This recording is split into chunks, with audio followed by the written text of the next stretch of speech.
naon sababna salat nu 5 waktu istimewa pisan. Istimewa pisan. Kudu dicekel pageuh ku setiap muslim. Ulah nepi ka aya muslim wani ninggalkeun salat kalawan ngahajat. Ya, tanpa udzur. Malah mun kapohoan oge mun inget kudu dikodohan. Malah lamun kasarean oge mun hudang kudu dikodohan. Tuh saking penting-pentingna salat.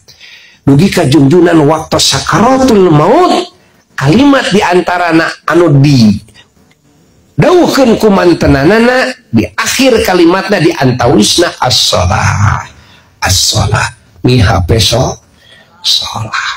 Mihape salat. Eta kudu diwasiatkeun ku urang ka anak-anak urang. Urang rek ka Mekah, urang rek init ka mana bae rek lunta jauh, anak urang rek lunta jauh. Jang mihape salat.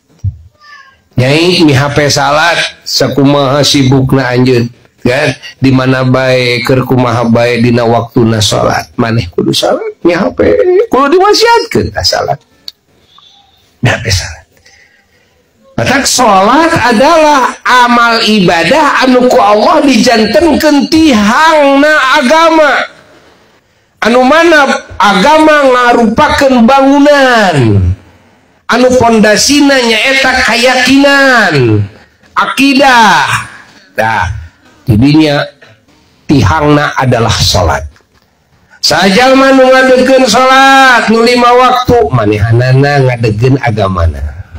Sajalma anu ninggalkeun salat maka eta jalma ngaruntuhkeun bangunan agamana.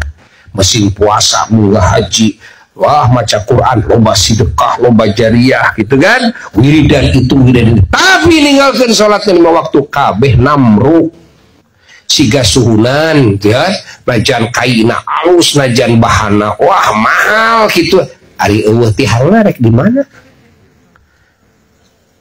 coba yang ngalumuk ke dina tanah ngalumuk dina tanah ari eueuh tihangna mah Allah ieu kenteng sebenarnya wah mahal hijina oge tapi di mana ayana dina tanah walah ieu ieu cenah ieu nana lalangitna ieu kan wah ieu cenah bahanna ge mahal ieu PVC nu termahal kan di mana tapi ayana dina tanah kabehanana rek jadi bangunan rek bisa dialap manfaat rek ngahalangan tina angin tina tiris rek ngahalangan tina hujan rek ngahalangan tina panas rek ngahalangan tina sagala nu matak ngabahayakeun rek nyaman urang gitu da blong kieu atuh geblong dah kumaha tuh aya reungit dicocoan reungit tuhan oh mun aya macan mah nya